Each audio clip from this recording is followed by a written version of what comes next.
guys! Today we are going to talk about another Bloomburrow commander. This set is full of good build around legendaries, and we are super excited to talk about this new deck today. This time our commander is Kastral the Windcrested. Azorius Flyers is an existing archetype, and this little guy is an excellent choice for new players, and more experienced players alike. And in the case of our deck, we also decided to make it a bird typo. Kastral the Windcrested is a 5-mana Azorius commander, 4/5 bird scout with flying, and whenever one or more birds you control deal combat damage to a player, choose one. You may put a bird creature card from your hand or graveyard onto the battlefield with a finality counter on it, put a +1/+1 counter on each bird you control, draw a card. Finality counter is a replacement effect that states, if a permanent with a finality counter on it would die, it is exiled instead. The way this ability is worded means, if we hit all 3 opponents with at least 1 bird each, we can do 3 abilities per turn, meaning a lot of +1/+1 counters in all our creatures, lots of draw or cheating birds into play. And speaking of birds, let's talk about the rest of our flock. Cartographer's Hawk. A 2-mana bird that ramps us if the opponent that was attacked has more lands than us. This is important as Azorius doesn't offer that many options in the ramp department. Eagles of the North can be used for plane cycling at the start of the game. After this, you can bring it back to the battlefield from the graveyard with our commander's ability.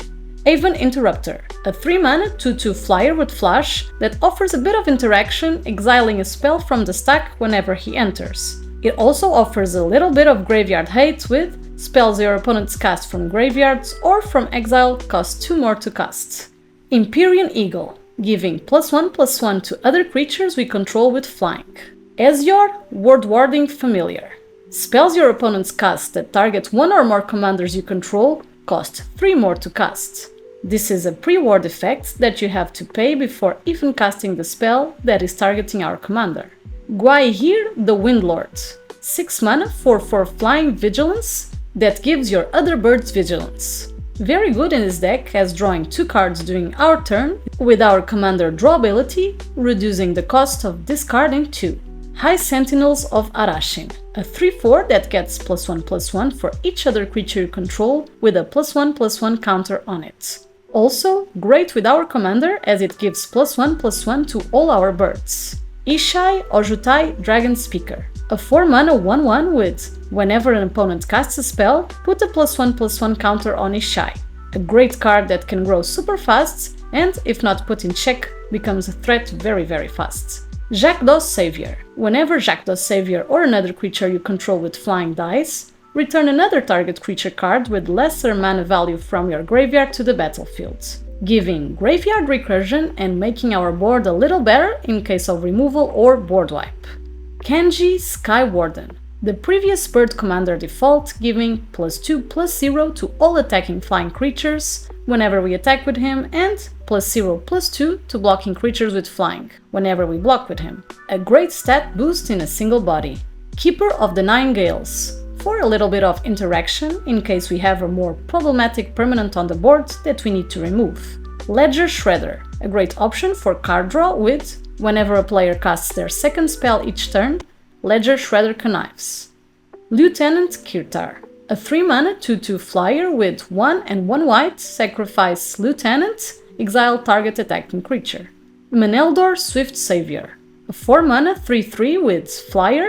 Whenever Melandor Swift Savior deals combat damage to a player, exile up to 1 target creature you own, then return it to the battlefield under your control. In this deck, this ability is super strong, as this allows us to basically blink our birds with counters, removing those counters. Plum Creed Escort, a cheap 2-mana bird to protect our commander. Shrike Force, a 3-mana 1/3 flyer with double strike and vigilance. This is the first card we are talking about that has double strike, but it's not the only one. Double strike with our commander means that the creature will trigger twice when attacking an opponent, as our little friend deals combat damage to an opponent twice, in both combat damage steps. We can abuse this to draw cards or put +1/+1 counters in our creatures, and we are going to talk about other cards with double strike at the Enchantments section. Steel Plume Marshal, another +2/+2 boost to our flyers.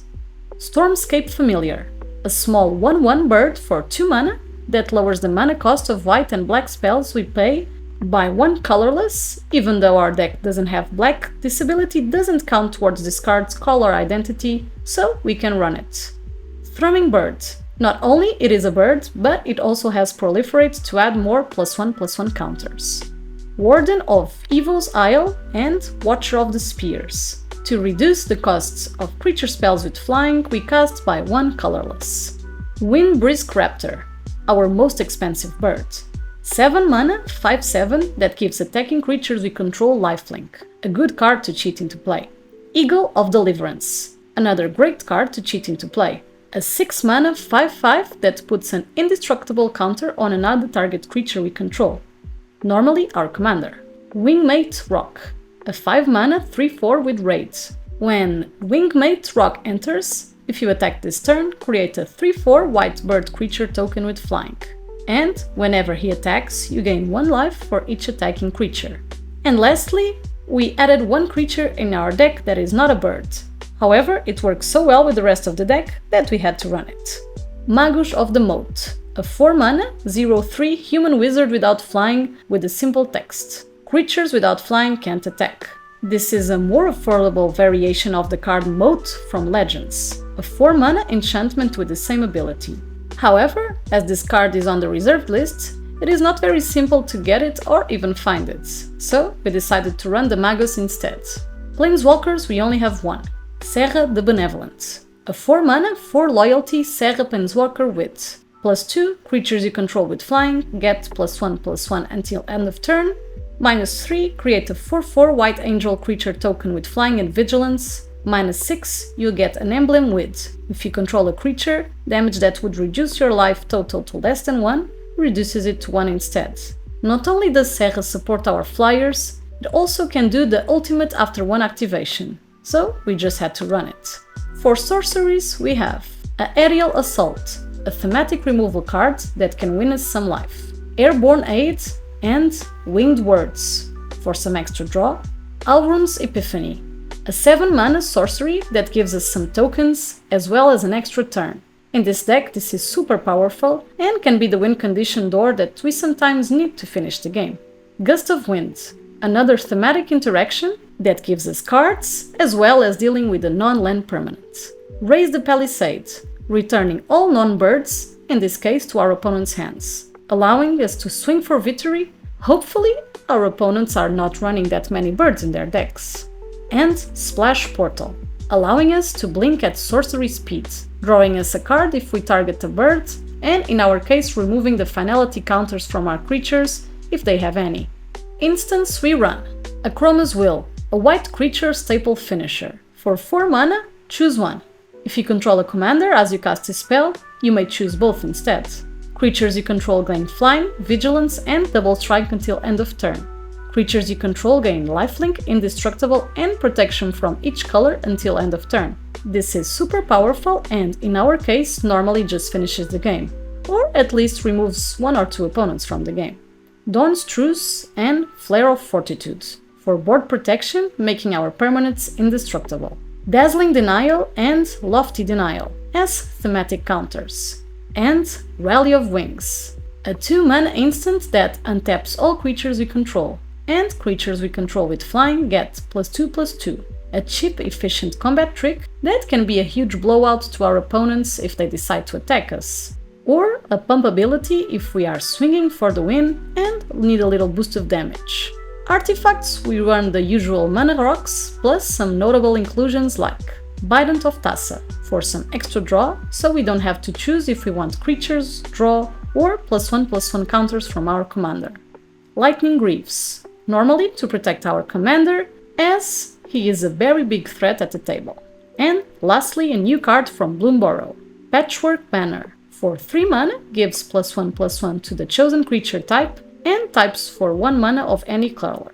The last section that we are going to talk about today is Enchantments, Favorable Winds, Flowering of the White Tree, and Murmuration, are all pump effects that allow us to swing for more damage, and in the case of the new card Murmuration, also gives us a 1/2 Storm Crow for each spell we cast during our turn and at the beginning of our end step.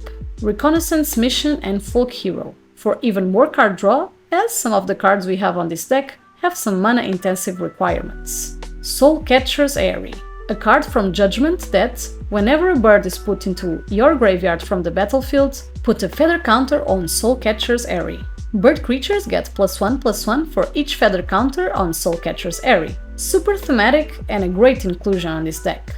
Lastly, we have Duelist's Heritage and True Conviction.